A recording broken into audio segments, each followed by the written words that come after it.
Hi guys, I'm Aussie Villain and I do year-round out of the park baseball content, and today we're going to be doing a quick tutorial on coaching stuff, on batting coaches, hitting coaches, managers, all that kind of stuff, and really the benefit that they can bring to the farm system in particular.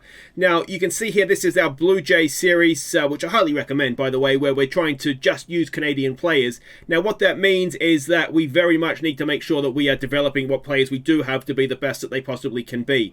Now the Major League coaching isn't necessarily, I mean, it matters obviously, but by the time they get there, or anybody, you know, this is a little bit of an exaggerated case, but by the time they get there, they can obviously still improve, but they're going to be more so closer to the finished article. So, but what you do want to do is make sure that coming up through the system that you do have coaches that are very good.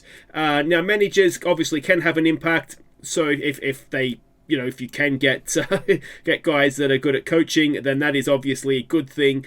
But I always think that the manager, you probably want more to be worried about the actual performance of the team and maybe some of these coaching things as well. But for this occasion, I mean, this guy is quite exceptional, so that's why we've got him in as manager of our AAA team. But we're looking more here at pitching and coaching staff. So we can see here our pitching coach, excellent play development, excellent mechanics, and only decent teaching of pitching, which maybe isn't ideal. My hope here is that I'll have excellent coaches further down and above him in the majors. I'm more interested in this guy developing and trying to, if there is any mechanics that can sort of be ironed out to get the player to a dramatic improvement, then I'm more concerned with that with this particular guy. Ideally, you'd want the three of them.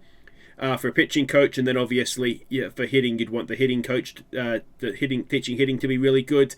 Handles aging, I'd never think it's as important. It definitely is more important in the majors, where you will have guys that are sort of obviously aging, and therefore you want them to be sort of managed correctly in that way.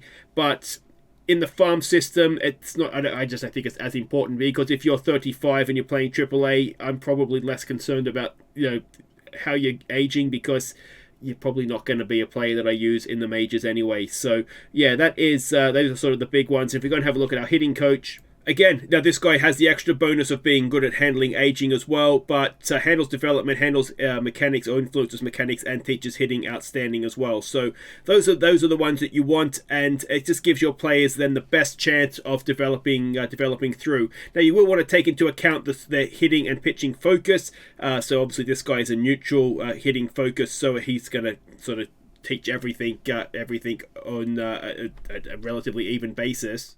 But if we go back here to our pitching coach, now he is a power pitcher, so he will therefore work better with other power pitchers. So one thing that you might want to do then is have different sort of coaches in different levels of the farm system. So in a case of do as I say, not as I do, our AA pitching coach is also just a power pitcher. So yeah, that's not a great example, but again, he's a little bit better at teaching the pitching, which is excellent. So hopefully in AA he's going to take them to one level, and the AAA coach will take them to the next level. And our hitting coach, you can see there, is a contact focused guy. So I mean, it's probably a good thing AAA and maybe Major League Baseballers do have that neutral coaching focus, because you want them to be able to work equally well with everybody, not just a specific sort of player. But certainly coming up, if you get a contact guy, or even, you know, the fact you might get a guy that isn't good at contact, that will have that attribute improved by working with this guy as well. And so just to give you an example here, so we've got another good pitching coach who's good at working with finesse pitchers. So ideally what's going to happen is that, you know, they're going to get a certain level of coaching at this level, they'll go to the next level, get another level of coaching that's maybe a little bit different, and then kind of work their way up and hopefully therefore develop to be the best player, or in this case pitcher. And as I go all the way down the system, apparently I've just hired a whole bunch of contact hitting coaches. So I always think that I'm not as concerned about the hitting focus as their ability just to coach, you know, at least do something well. The focus is just kind of a bonus. But ideally, you would want to, as time goes past, pick up different sort of coaches at different levels. And at least that's in my opinion anyway. So yeah, that is the sort of the importance of the coaching staff. Now, one other thing to quickly touch on before I show you why you want to have good coaches is the staff roles. Now, you can just assign this to the AI even, or you can just go through and just basically get the best guy to do each job here. Now, each coach can only teach 2 things, so you can't get one guy that's excellent at everything and have him teach everything. So you do need to have at least 2 good coaches, and the people that are available, you can see there, it's the bench coach, the first base coach, and the third base coach. So those are the ones that you're going to want to have there. Now, staff cohesion, I've got to be honest, it's not something I particularly look to do. I mean, if I not that I ignore it altogether, but again, I'd rather have the coaches that are doing a good job, and then if this happens, I can kind of tweak it, maybe one coach in or one coach out to make things better.